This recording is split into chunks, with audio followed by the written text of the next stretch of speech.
Okay, we're back for the second stage. James is going to continue on with implant video. The soft tissues have been placed.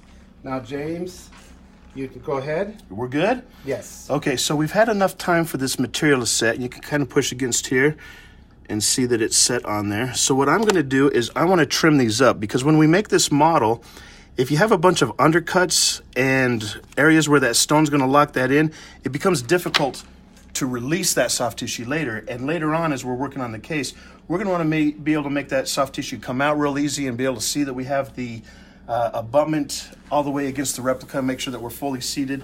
And so what I'm going to do is I'm just going to trim these a little bit. And I think a lot of different people do this a lot of different ways. So I'm just going to show you the way that I do it. This open tray one, I'm going to go ahead and loosen up this screw, make sure that I'm not engaged there.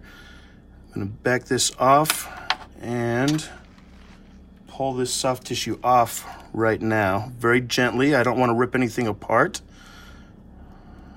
You can see where that separator has come apart. And now I've got a good representation of the gingiva in the mouth. And what I'm going to do now is I want to have a nice flat surface on the bottom. So I'm going to cut that, and then I'm going to trim up the edges also. And at this point, I want to try to go at an angle. If you can picture this, if I'm at an angle going towards the implant and towards the replica, it will come out of the stone easier, as opposed to going at the opposite angle, because when that stone is in there, if you imagine the stone being poured up against this, afterwards it'll be able to come out.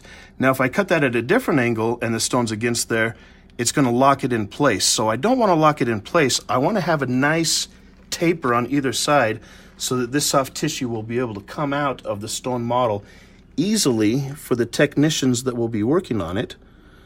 And so I try to go at that angle, and you can see I haven't tapered it a whole lot, but enough to make it so that it will be easier to come out of the stone model.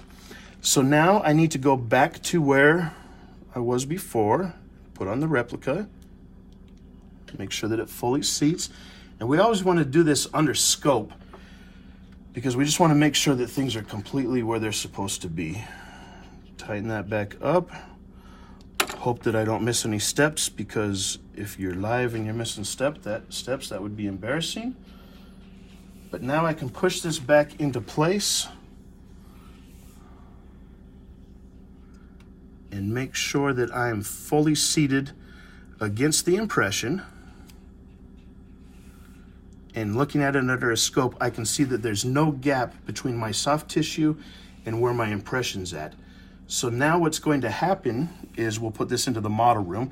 The technician will pour stone all the way around here, make our model, and at the end, we'll unscrew that. We'll have the replica in the stone model, and we'll have a nice soft tissue that we'll be able to build against and make that work and have the proper emergence profile.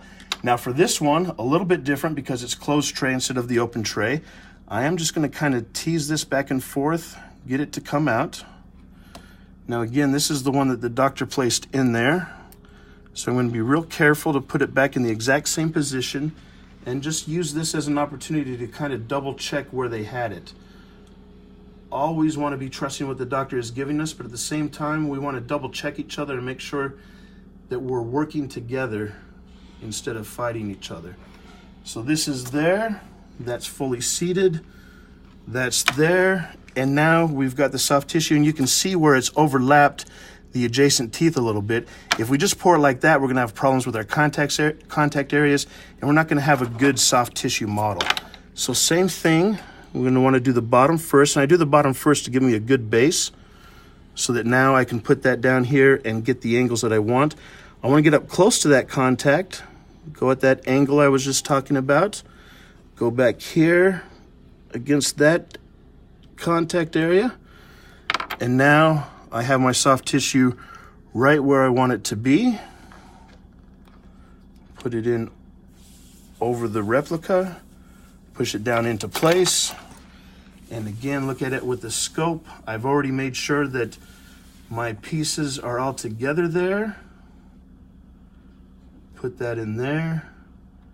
And now we've got two models They're ready to go into the model room and be poured up. And then maybe tomorrow we can take a look at these after they've been poured up and show exactly how they look and take the soft tissues out and show why we did what we did. But that's how we make the soft tissues. That's how we prepare these. These are 2 cases that just came in today. Just wanted to take a quick second and show those. And thanks for watching.